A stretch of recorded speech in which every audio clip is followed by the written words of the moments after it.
it's so good to be back with my Southern Connecticut spiritual family, which is what you've become.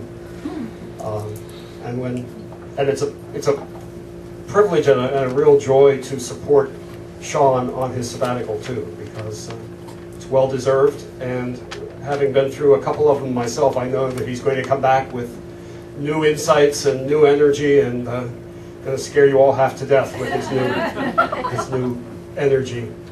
When he called and asked if I would speak, I said, of course, I'd be honored to. And then, of course, my first question, as always, is, will Scott be there? Because I need that. With that music, half of my job is already done, so thank you.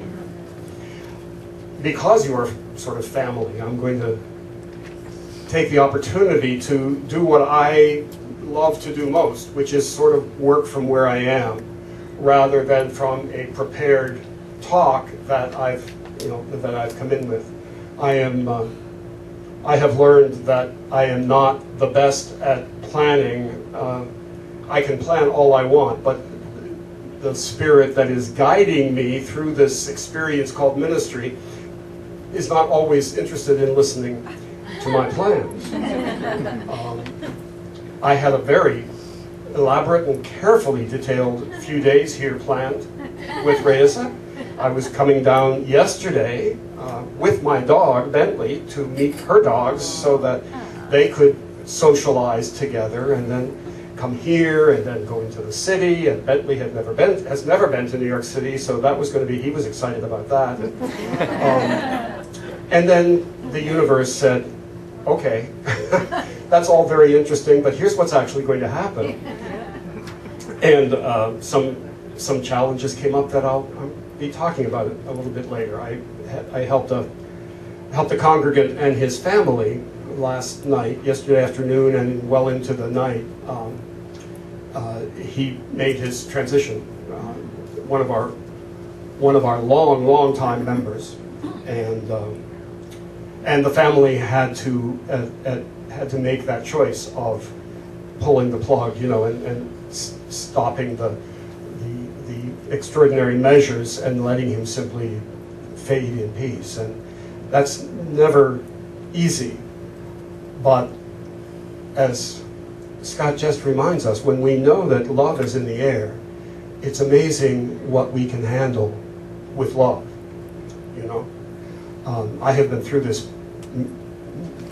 a number of times in my years in ministry, and I don't think I've ever seen it done more lovingly, with just a great deal of sadness. Of course, how can there not be?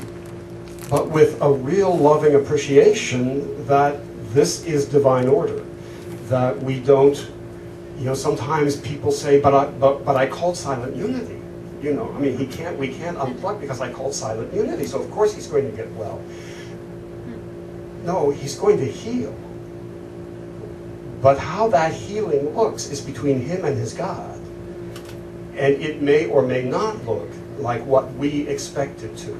We don't have the right to decide that.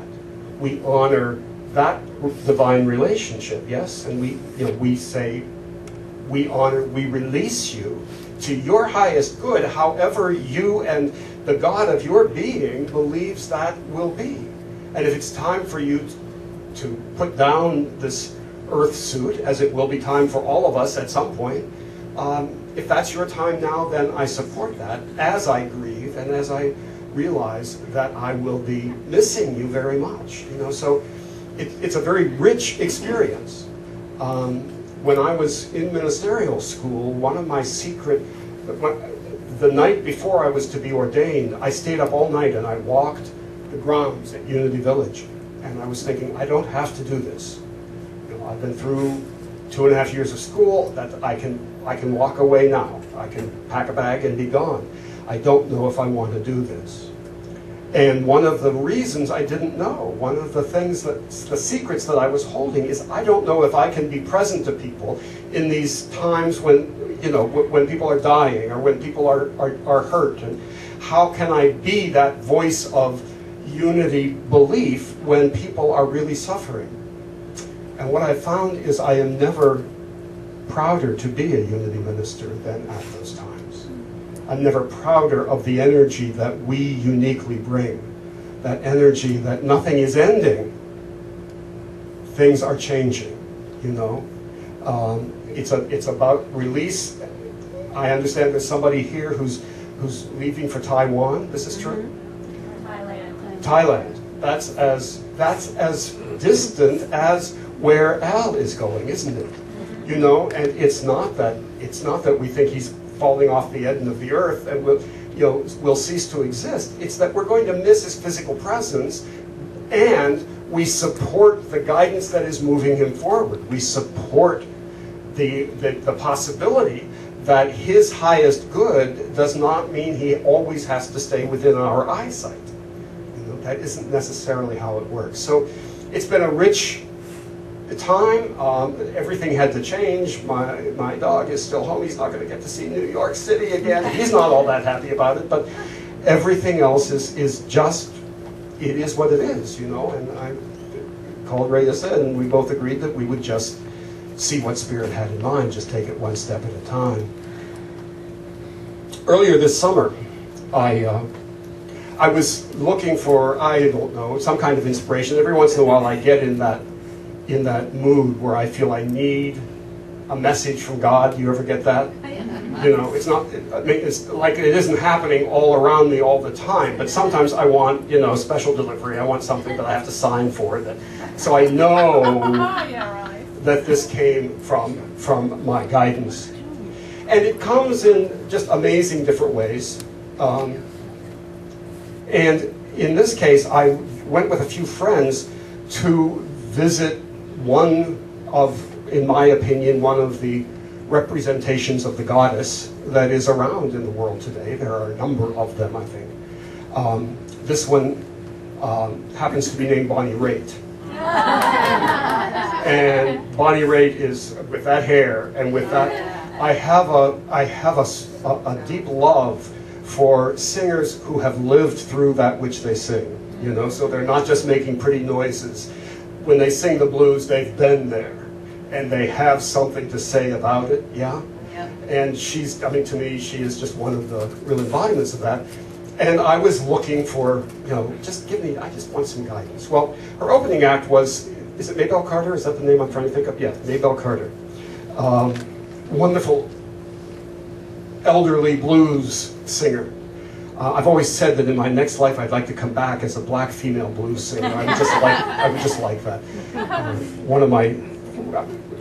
Years ago, one of my friends in New York was a singer named Mabel Mercer, who just, you know, I thought I would just like to be Mabel. Why can't I be Mabel?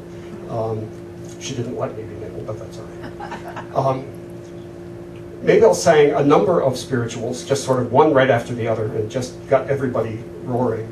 And I began to notice that there was one line that appeared in more than one of the songs. She sang it any number of times. And finally, I thought, sounds like she's trying to get my attention. And the line was, I wouldn't take nothing for my journey now. I wouldn't take nothing for my journey now. And I thought, yeah, I can relate to that. Can you relate to that? There have been times when you could have had my entire journey for a nickel. You know? Or I would have given you a nickel to take it off my back and excuse me from the whole thing. But we get to that point where we can look back and say, it was all worth it because here I am. You know, and I'm not in the kingdom. Anybody in the kingdom? Show of hands. Anybody? Just absolutely. But we're in the suburbs. We're on the way to the kingdom. We're beginning to see signs of life. You know, the prairies have given way to some civilization, some spiritual civilization. We know we're on the right path. We know we're going to get there. We're not there yet, but I wouldn't take anything for where I am right now. And the journey that I had to get here, could there be an easier way? I'm sure there could. But my way was my way, you know, and here I am. And that opportunity to really treasure who we are and where we are is maybe one of the greatest gifts that Unity offers, I think. You know, it gives us the opportunity to be grateful for the journey. It doesn't tell us that we suffer through the journey because if we're good and if we do it right, we'll get a payoff down the road. It says you can be grateful right now. Your journey can be rich and powerful and wonderful now. It is, in fact. Whether you can see it or not, that's up to you. Let us help you with that. Let us help you by seeing it with you. And that's always stronger. It's always easier. I am so much better at solving other people's problems than I am at my own. Anybody else know that?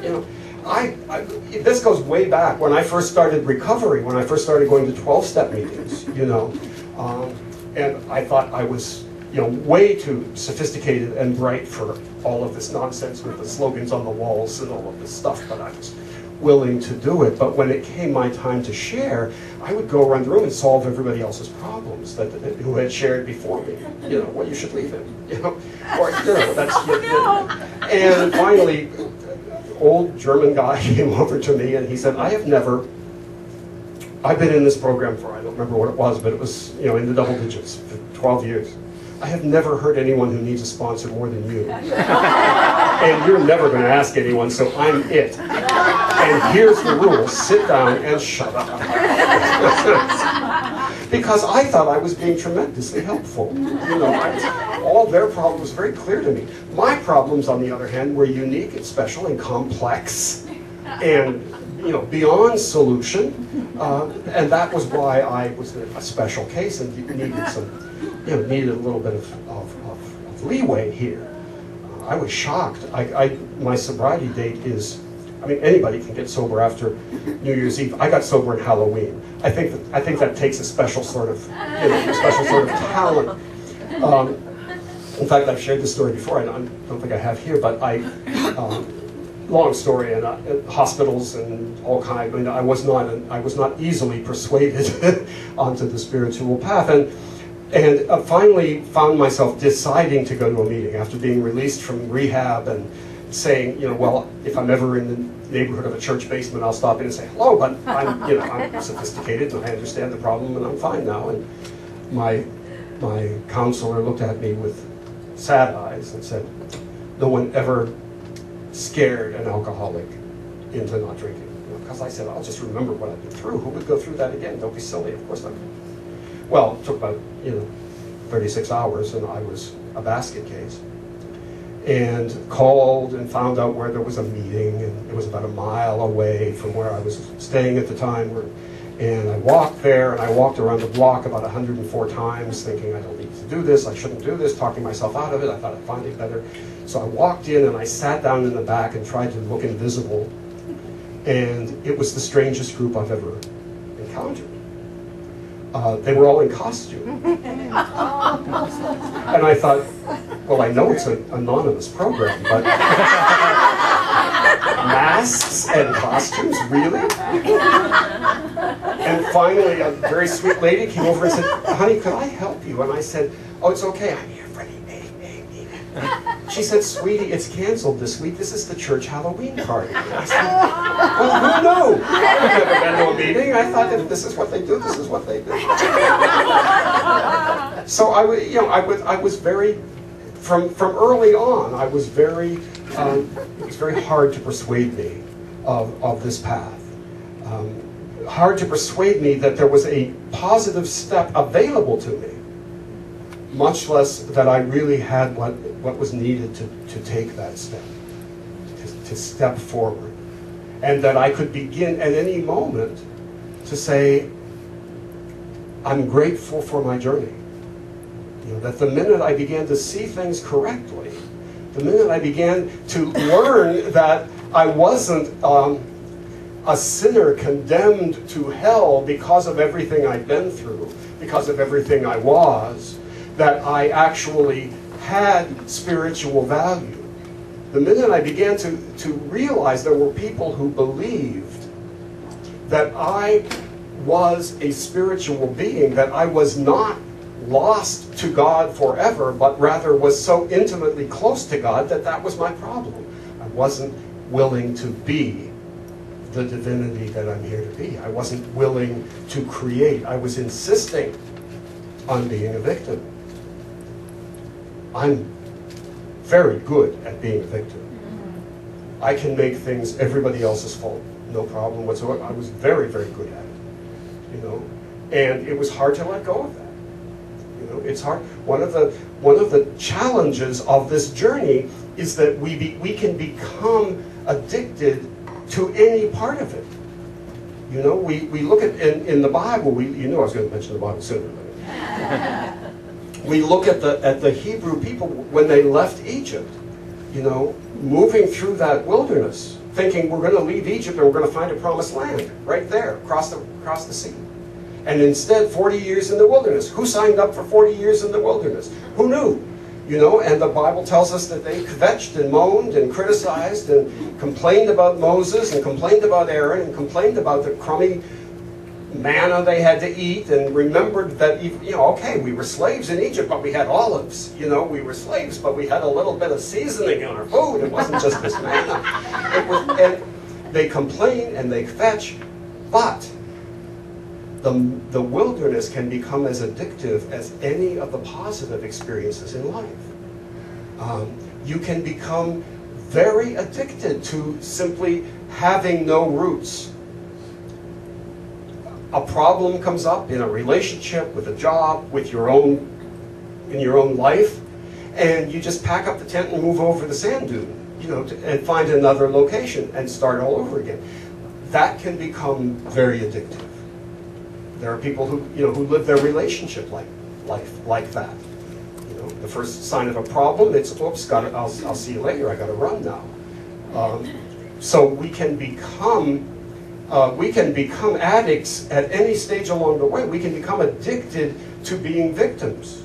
We can become addicted to the pain of having to constantly be moving forward and letting go, and moving forward and letting go. But sooner or later, at least some of us, at least all of us here, or you wouldn't be here this morning. It's one of the things you can count on with Unity is, you know, nobody's here because you believe that you'll go to hell if you're not in church. Nobody's here because you believe that God is keeping attendance, you know, and keeping score, which is what kept me going to church for a long time when I went to church as a child. No, we're here because we want to be here. We're here because this is where we'd like to spend this time together. And the reason for that is not because there's more God here in this room than there is out there, or because you need to get some God from me so you can hope that it lasts through the week. It's because when we come together, we see that presence of God in each other. We remind ourselves, as we remind each other, who we truly are. We find ourselves with people who understand. How many people have said, geez, I always believed what Unity teaches. I just didn't know there was a place where people thought the same way I do. You know, that's what brings us together. It's the community. One of my early Unity ministers was a fairly irascible lady. She could be a little testy at times. And one Sunday morning, she just wasn't in the mood. You know, and she got up and she looked and she said, "Why are you all sitting there looking at me? Do you think I have something you need?" She said, "We should change this all around. You should be looking at each other. You should be, you know." And that's why very often I get up in Hartford, I get the feeling that, you know, people put up with me so they can get to the coffee hour afterward and mingle, because that's what they're there for. They're there to support each other. They're there to say, so how's it going? So how was the week? So what's going on? So how can I help?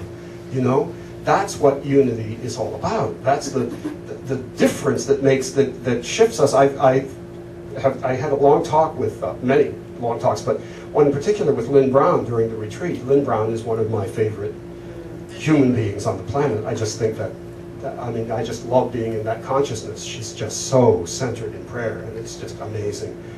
And we were talking about the shift in Unity, you know, that we no longer are calling ourselves a church. And I said, I'm building my ministry on the assumption that that's not just a cosmetic change. That if we're not a church, then we have to say, well, then who are we? If we're not a church, if we're not here for typical church reasons, if we're not here to get more God, or because God expects us to be here, then why do we come together? And what are we? And what is perfectly clear here from all that I know of you, and I do know you, and for me in Hartford, is that we are spiritual community. And that's a very different thing, isn't it? Spiritual community means we come together, not because there's a top-down power flow, but because there's a flow among us. And that expresses in so many wonderful ways. I think one of the problems that I have with some people is that they come on Sunday morning and they want to have a full-blown spiritual experience every Sunday morning. And they get upset because I'm not available to talk to them. Well, Sunday morning isn't a good time. I'm working. It's a little, the people that get this are the people who take classes or volunteer or sign on to be a part of something. In Hartford, we have a bowling team, we have a softball team this summer. It doesn't matter. What matters is whatever brings you together with other people thinking the same way, understanding the same thing. And that's always a wonderful thing. And so many people don't get that because we're used to the traditional church. You have to volunteer because God expects it, because it's good for you, Instead of volunteering is a way to share with other people. It's a way to bring your energy into expression. And what are we here to do? If not, learn how to be the Christ that we know we truly are. Jesus calls us not to worship Him, not to be overwhelmed by what He did, not to be afraid that He might not approve of us. He calls us to be as He is, to be the Christ in expression. What I have done, you will do, He said. When He sends His disciples out, He doesn't say, go out and tell people what you saw me do here. He says, you saw what I did, go do it. Go heal people. Go lift people out of the limitations they believe they're living in. Go help people prosper. Go be the Christ energy so that they can find it within themselves. And that's all He asks of us as well. That's how we create the kingdom. And that, I think, is the next step in unity, because most of us, if not all of us, came in because things weren't working all that well in our lives. Am I wrong? We wanted unity, we wanted spiritual principles to make a difference in our lives. Perfectly reasonable. And it does. It absolutely does. But it only does if you realize that that's only a step in the journey. That it's not, I need to receive more God in my life, or more power, or more encouragement. It's that I need to be a channel for that. And I will experience it in my life to the extent I am willing to be it in other people's lives. This is the essence of tithing.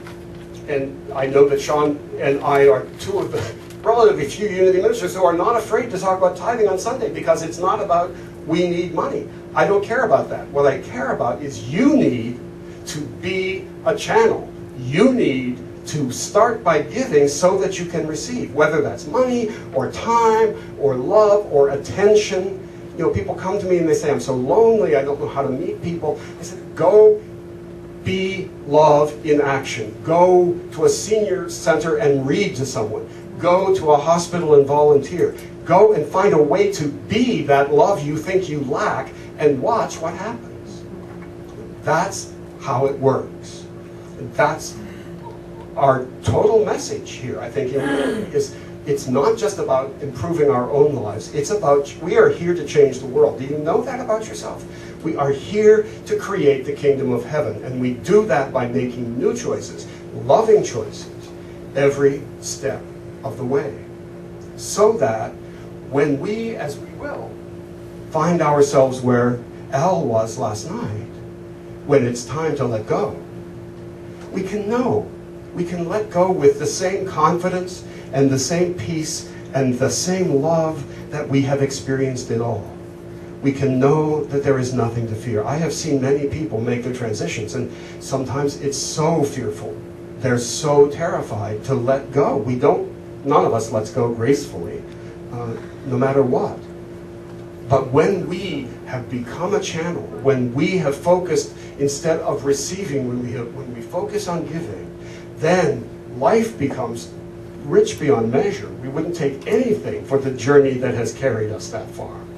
And we're more than willing, when the time comes and when our guidance says, okay, time for the next chapter, we're perfectly willing to move through that process, which is the same process as birth, moving from one dimension to another, and just as scary. And babies don't come into the world going, oh, goody, goody, I can't wait to see. I mean, they're scared too. Who knew? Who knows what's at the other end of that tube? I don't know what's going on. We don't know. But we can relax, we can rest. I said to Al last night, I know he was not conscious, but I said to him anyway, because I know he heard. Somebody said to me when I was very seriously ill at one point, you spend your life praying for people. Stop it. Just stop it. Let us carry you now. Let our prayers carry you. You just receive them. You just receive them. And we get to that point. For some of us, that's as hard as anything. Letting other people pray for us is hard too. I wouldn't take anything for my journey. And it's not because everything is peachy keen. It's not because I don't see the challenge of death and the sadness of letting go. It's not because we don't have financial problems in our church, and it's because all of that is ours to do. All of that is within the scope of our love, our power, and our ability. All of it is here so that we can be the Christ in expression. And for that, wouldn't take anything for that. And it's such a pleasure to be here with you today.